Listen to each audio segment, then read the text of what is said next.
तो हम हमारे लास्ट वीडियो में ये देख चुके हैं कि मेन्यू बेस्ड प्रोग्राम को कैसे सॉल्व करना है।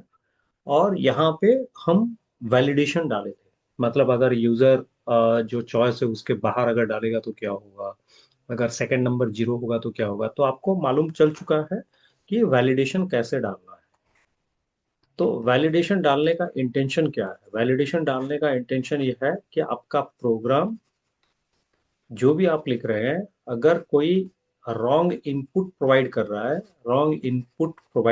है तो ये प्रोग्राम उसको मैसेज प्रोवाइड करेगा और प्रोग्राम सही से काम करेगा। तो ये इंटेंशन है। तो हर क्योंकि यूजर जो भी हमारे प्रोग्राम को यूज करेगा उसको नहीं मालूम कि प्रॉपरली क्या वैल्यू प्रोवाइड करना है। कभी कभी हो जाता है गलतियाँ, जैसे कि हम टाइप करते करते गलत नंबर प्रेस हो जाता है। तो उस टाइम पे क्या करें? उस टाइम पे अगर मैसेज आया तो उसको लगेगा कि नहीं, प्रोग्राम मुझे सही से मैसेज प्रोवाइड कर रहा है जिसके वजह से कि मैं सही वैल्यू प्रोवाइड कर सकूं। तो एज ए बिगिनर वैलिडेशन एक प्रोग्राम में डालना इम्पोर्टेंट है। इसके लिए हम सीख रहे हैं कि वैलिडेशन कैसे यूज करें ताकि रॉन्ग इनपुट को हैंडल कर सकें।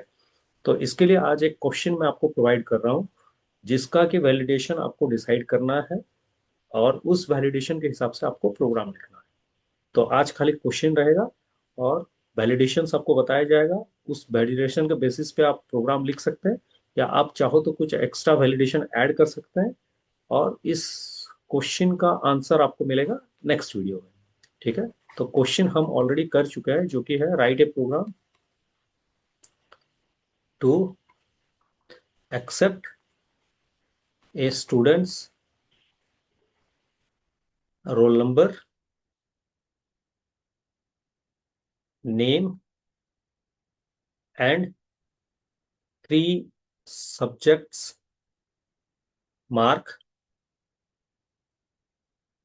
from the user and display the total marks secured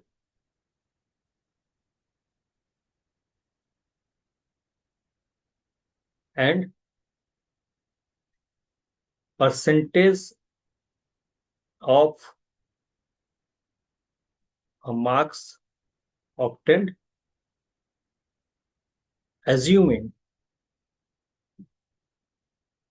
each paper's full mark as 100. Also, display the division on the basis of the following condition.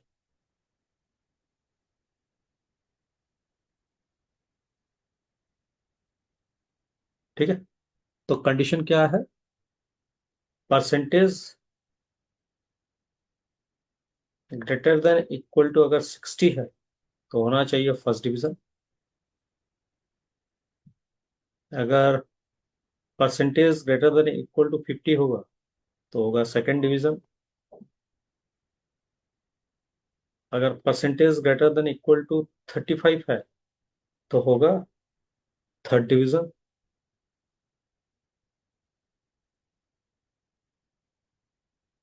Otherwise होगा fail.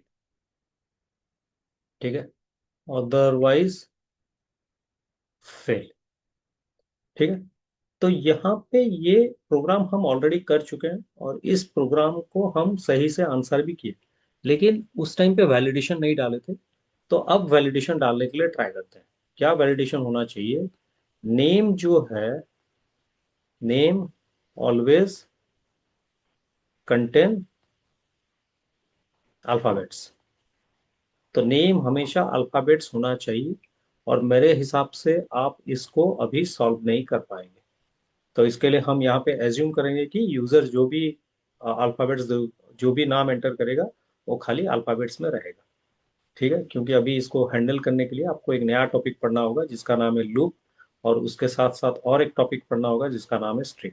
अगर ये दोनों topic पढ़े तब जाके आप हैंडल कर सकते हैं कि अल्फाबेट्स खाली इनपुट होगा। सेकेंड, जो रोल नंबर है, रोल नंबर पे हम खाली न्यूमेरिक एक्सेप्ट करना चाहते हैं, न्यूमेरिक वैल्यूज। ठीक है, अगर न्यूमेरिक वैल्यूज इनपुट नहीं करेंगे तो ये एक्सेप्ट नहीं होना चाहिए। मे बी इसको आप ट्राई कर सकते हैं, बट इसको भी अगर अभी पॉसिबल नहीं हो रहा है तो एज्यूम कीजिए खाली आपको डिफॉल्ट न्यूमेरिक ही डालना है।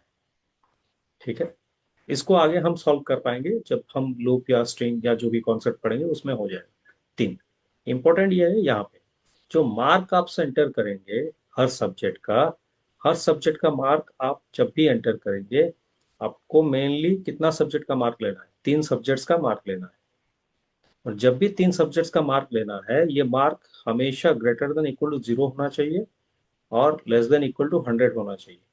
तो मतलब यहाँ पे कहने का ये मतलब है कि आप नेगेटिव मार्क्स एंटर नहीं कर सकते, या ग्रेटर देन 100 आप एंटर नहीं कर सकते। तो अगर नेगेटिव मार्क्स एंटर हो रहा है या ग्रेटर देन 100 हो रहा है तो आपको एक मैसेज देना चाहिए कि नेगेटिव मार्क्स अलाउड नहीं है, और ग्रेटर देन 100 देने पर बोलना है कि 0 से 100 के अंदर मार्क करना है।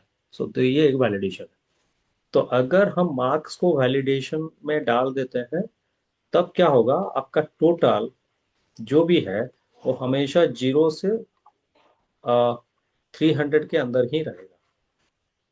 0 हो सकता है या 300 हो सकता है, उसी हिसाब से आपका परसेंटेज भी डिस्प्ले होगा। लेकिन ध्यान में रखिए, जब परसेंटेज निकलता है ये डेसिमल के बाद बहुत सारा डिजिट्स डिस्प्ले कर सकता है, लेकिन हमें डेसिमल के बाद कितना डिस्प्ले करना है? 2 डिजिट्स ही डिस्प्ले करना है। और आप ऑलरेडी जान चुके हैं परसेंटेज कैसे डिस्प्ले करना है। तो अगर चाहो तो आप परसेंटेज दे सकते हो, अगर नहीं तो नहीं। और उस परसेंटेज के हिसाब से आपको डिवीजन डिस्प्ले करना है। ठीक है, तो इतना ही मेन काम है। तो काम आपका मेन कहाँ पे रहा? काम आपका मेन वैलिडेशन यहाँ पे रहा। ठीक है, ये वैलिडेशन इंपॉर्टेंट। तो मेरे हिसाब से आप इसको ट्राई कीजिए, अपने हिसाब से सॉल्व करने के लिए ट्राई कीजिए। आप चाहो तो अपने हिसाब से एक्सपेक्टेड आउटपुट लिख सकते हैं। अगर एक्सपेक्टेड आउटपुट लिखेंगे तो आपके ऊपर डिपेंड करता है कैसे लिखना है। अदरवाइज आप डायरेक्टली प्रोग्राम को भी हैंडल कर सकते हैं। और प्रोग्राम जब हैंडल करें, आपका माइंड बोलना चाहिए कि ये प्रोग्राम पहले सही हो चुका है, उसके बाद धीरे धीरे वैलिडेशन डालना है। ठीक है, पहले प्रोग्राम को सॉल्व कर लीजिए जैसे हम सॉल्व किए थे, उसके बाद वैलिडेशन डालते जाइए।